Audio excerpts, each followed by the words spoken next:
Dumbung, kelas 1A, jurusan Bisnis Prodi Manajemen Perusahaan. Pada kesempatan ini saya akan menjelaskan mata kuliah Ekonomi Mikro. Ada 8 bab, nanti saya jelaskan. Selamat menyaksikan. Itu tentang teori permintaan. Yang pertama, pengertian teori permintaan. Pengertian permintaan adalah sebuah keinginan seseorang atau yang disebut sebagai konsumen terhadap berbagai barang tertentu yang diperlukan maupun yang diinginkannya. Teori permintaan adalah teori ekonomi yang menyatakan bahwa harga dipengaruhi oleh permintaan. Oleh karena itu, teori tersebut berasumsi bahwa ketika permintaan di pasar naik, maka harga barang pun akan ikut naik. Tetapi jika permintaan turun, maka harga pun akan ikut turun. Faktor-faktor yang mempengaruhi permintaan: yang pertama, harga barang lain; yang kedua, tingkat pendapatan per kapita; yang ketiga, distribusi pendapatan; yang keempat, selera masyarakat; yang kelima, jumlah penduduk; yang keenam, perkiraan tentang masa depan. Jenis-jenis permintaan berdasarkan jumlah permintaan itu permintaan individu. Permintaan berdasarkan daya beli dibedakan menjadi 3: permintaan efektif, permintaan potensial, permintaan absolut. Hukum permintaan. Hukum permintaan adalah hukum yang menjelaskan tentang adanya hubungan yang bersifat negatif antara tingkat harga dengan jumlah barang yang diminta. Bunyi hukum permintaan: semakin turun tingkat harga, maka semakin banyak jumlah barang yang bersedia diminta. Dan sebaliknya, semakin naik tingkat harga, semakin sedikit jumlah barang yang tersedia diminta.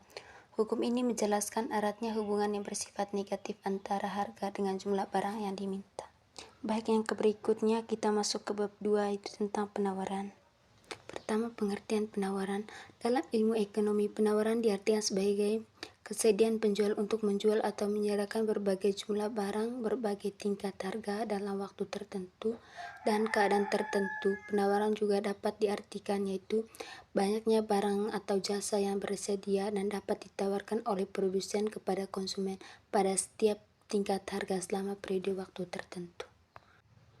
Hukum penawaran menunjukkan keterkaitan antara jumlah barang yang ditawarkan dengan tingkat harga. Dengan demikian, bunyi hukum penawaran berbunyi, semakin tinggi tingkat harga, maka semakin banyak jumlah barang yang bersedia untuk ditawarkan. Sebaliknya, semakin rendah tingkat harga, maka semakin sedikit jumlah barang bersedia untuk ditawarkan. Yang berikutnya adalah macam-macam penawaran. Yang pertama, penawaran individu; yang kedua, penawaran kolektif; yang ketiga, penawaran pasar.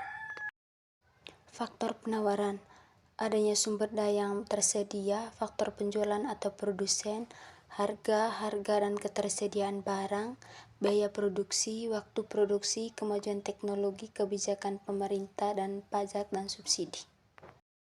Berikutnya kita masuk ke bab 3 tentang keseimbangan pasar. Pengertian keseimbangan pasar. Keseimbangan pasar adalah perihal yang terjadi jika harga dan jumlah barang yang diminta di pasar sama dengan harga dan jumlah barang yang ditawarkan. Dengan kata lain, keseimbangan pasar terjadi pada harga dan jumlah barang ketika kekuatan penawaran dan permintaan seimbang. Suatu macam barang dikatakan berada dalam keseimbangan apabila jumlah barang yang diminta di pasar tersebut sama dengan jumlah barang yang ditawarkan. Secara matematik dan grafik, hal ini ditunjukkan dengan kesamaan Q sama dengan Qs, yakni pada perpotongan kurva permintaan dengan kurva penawaran. Pada posisi keseimbangan pasar, ini tercipta harga keseimbangan dan jumlah keseimbangan. Bentuk-bentuk pasar. Yang pertama, pasar konkret, pasar yang wujudnya fisik. Yang kedua, pasar abstrak, pasar yang wujudnya tidak fisik. Pasar dari sisi permintaan dan penawaran. Yang pertama, pasar persaingan sempurna. Yang kedua, pasar persaingan tidak sempurna. Jenis-jenis pasar persaingan tidak sempurna. Yang pertama, pasar monopolistik. Yang kedua, pasar monopoli. Yang ketiga, pasar oligopoli. Yang keempat, pasar monopsoni dan oligopsoni. Jenis-jenis keseimbangan pasar. Keseimbangan pasar jangka pendek dan keseimbangan pasar jangka panjang. Baik, kita masuk ke bab 4 tentang elastisitas permintaan dan penawaran. Pertama, pengertian elastisitas permintaan adalah suatu konsep dalam ilmu ekonomi yang mengukur sejauh mana perubahan dalam harga suatu produk atau layanan akan mempengaruhi jumlah yang diminta oleh konsumen. Yang kedua, elastisitas penawaran adalah konsep dalam ilmu ekonomi yang mengukur sejauh mana penawaran suatu produk atau layanan akan merespon terhadap perubahan dalam faktor-faktor tertentu, terutama perubahan harga. Bab 5 tentang perilaku konsumen. Pengertian perilaku konsumen adalah bidang penting dalam dunia bisnis dan pemasaran. Pemahaman yang mendalam tentang bagaimana orang memilih, membeli, dan menggunakan produk dan jasa merupakan elemen kunci dalam mengembangkan strategi pemasaran yang berhasil. Faktor yang mempengaruhi perilaku pembelian konsumen: yang pertama, faktor budaya; kedua, faktor sosial; tiga, faktor pribadi; empat, faktor psikologis. Proses pengambilan keputusan pembeli: yang pertama, mengenali kebutuhan; kedua, mencari informasi konsumen. Baik, kita masuk ke bab 6 tentang perilaku produsen. Pengertian perilaku produsen. Perilaku produsen mencakup keputusan-keputusan penting seperti produksi, harga, dan pemasaran. Ini termasuk strategi inovasi, diversifikasi produk, dan target pasar yang menjadi fokus utama produsen. Faktor-faktor yang mempengaruhi perilaku produsen: yang pertama, permintaan pasar; yang kedua, biaya produksi; yang ketiga, teknologi; yang keempat, peraturan pemerintah; yang kelima, tren pasar dan preferensi konsumen. Strategi pemasaran produsen: yang pertama, penentuan target pasar; yang keempat, penentuan harga; yang ketiga, distribusi promosi; yang keempat, perencanaan produk. Pengaruh perilaku produsen terhadap pasar: pertama, persediaan barang; yang kedua, kompetisi; yang ketiga, harga. Bab 7 tentang produksi dan biaya.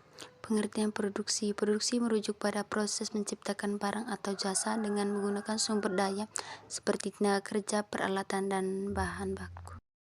Berdasarkan caranya, proses produksi digolongkan dalam 3 macam, antaranya sebagai berikut. Yang pertama, proses produksi pendek; kedua, proses produksi panjang; ketiga, proses terus-menerus.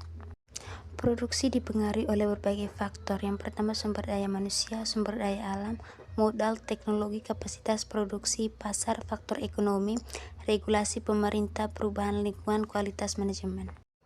Pengertian biaya adalah pengorbanan sumber ekonomi yang diukur dalam satuan uang yang telah terjadi, sedang terjadi, atau yang kemungkinan akan terjadi untuk tujuan tertentu.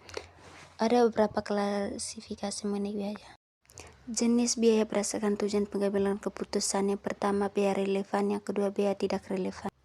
Jenis biaya berdasarkan tujuan perilaku itu biaya tetap, biaya variabel, biaya semi variabel. Kita masuk ke dalam bab 8 tentang pasar dalam perekonomian. Pengertian pasar. Pasar merupakan salah satu tempat terjadinya jual beli barang maupun jasa. Selain itu, di dalam pasar terjadi hubungan sosial antara pedagang dan pembeli. Penjual dan pembeli dapat bertransaksi atau sepakat dalam akad jual beli. Macam-macam pasar. Pertama, pasar berdasarkan sifatnya; pasar berdasarkan wujudnya; pasar berdasarkan cara transaksinya; pasar berdasarkan jenis barang; pasar menurut strukturnya; pasar berdasarkan ruang lingkup. Pasar memiliki beberapa peran penting bagi konsumen, yaitu penyediaan barang dan jasa, harga dan persaingan, inovasi, kebebasan memilih, informasi, kualitas produk pasar, efisiensi ekonomi, respon terhadap keinginan konsumen. Pasar memiliki peran penting bagi produsen, yaitu penjualan produk, pemahaman konsumen, kompetisi, pengembangan produk, penentuan harga, pemasaran branding, ekspansi dan diversifikasi, umpan balik langsung. Pasar memiliki peran sentral dalam perekonomian, yaitu alokasi sumber daya, mekanisme harga, pertumbuhan ekonomi, penciptaan lapangan kerja, distribusi pendapatan, inovasi, efisiensi, fleksibilitas. Peran pasar bagi pemerintah dapat disebut sebagai berikut, yaitu regulator, pengawas, fasilitator, pemeliharaan keseimbangan, pendukung inovasi dan persaingan, pengumpulan pajak, pelaksanaan kebijakan sosial dan lingkungan. Baik, sekian presentasi dari saya. Terima kasih.